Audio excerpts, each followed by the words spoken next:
What's up, guys? It's Common Guys here. I'm here today to talk about FNAF 2. Why? Because the movie is making $19 million. $19 million, and it's already past the Halloween weekend, and it's already streaming on Peacock. It's definitely becoming a, what do I call it? Franchise. Because franchise is exactly the key term where we're going with this. The sequel's already on the way. Matthew Lillard already confirmed he signed on for 2 movies.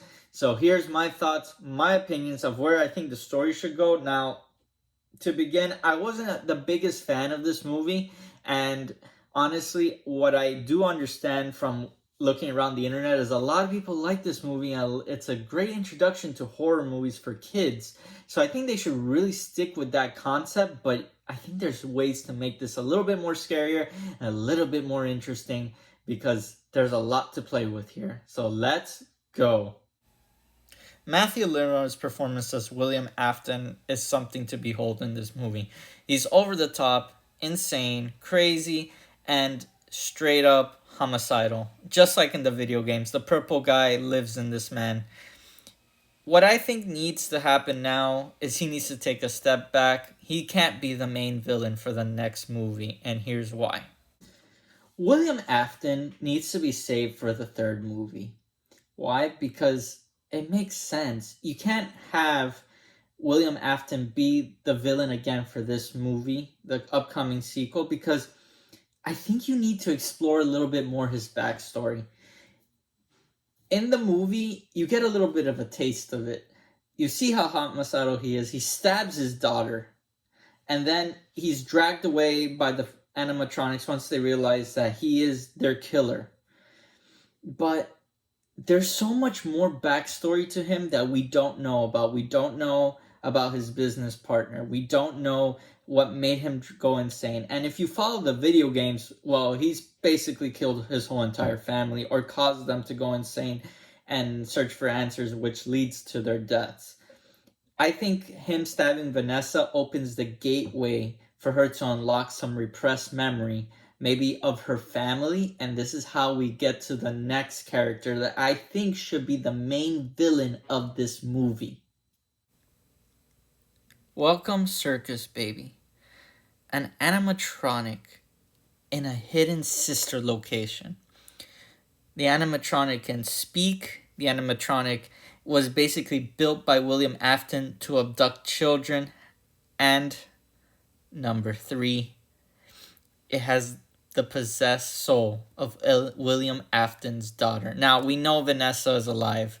She's in a coma. But we don't know if William Afton had more children. Circus Baby could be trying to reach out to Vanessa now that she's on the verge of life and death, about to enter into the afterlife. Maybe that's when Circus Baby enters into Vanessa's mind, telling her to go find her.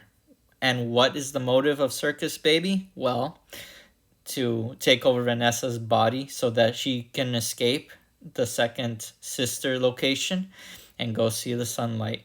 Yes, a manifestation of William Afton's failure to protect their family and children from his own insanity.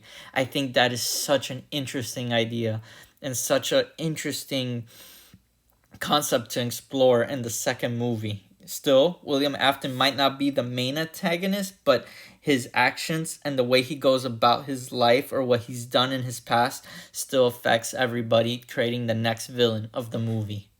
And what about Michael, our hero from the first movie, our security guard?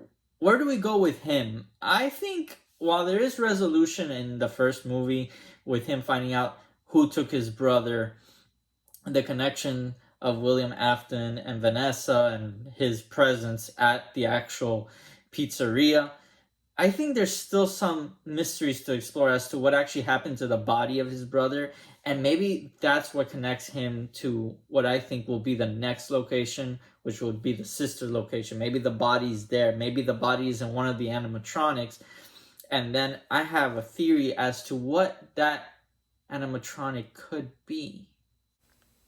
Well, I know this is a deviation from the lore. I think having Michael's brother as the puppet a possible animatronic that's going to help them escape Circus Baby's madness of trying to, kill them and take over their bodies so she can see sunlight. I think that would be such an interesting choice and a twist in the movie that nobody would see coming. But ultimately, these are just some of my ideas where I think the plot of the second movie should go before they introduce the big bad William Afton again for the third movie. I thought it was fun to do this video, so let me know in the comments down below what your theories are for where the sequel is gonna go. As always, like, subscribe, and share this video. I'm trying to grow this channel and become bigger so that we can do cooler things and cooler giveaways. Thank you again, and I hope everybody enjoys their day. See you later.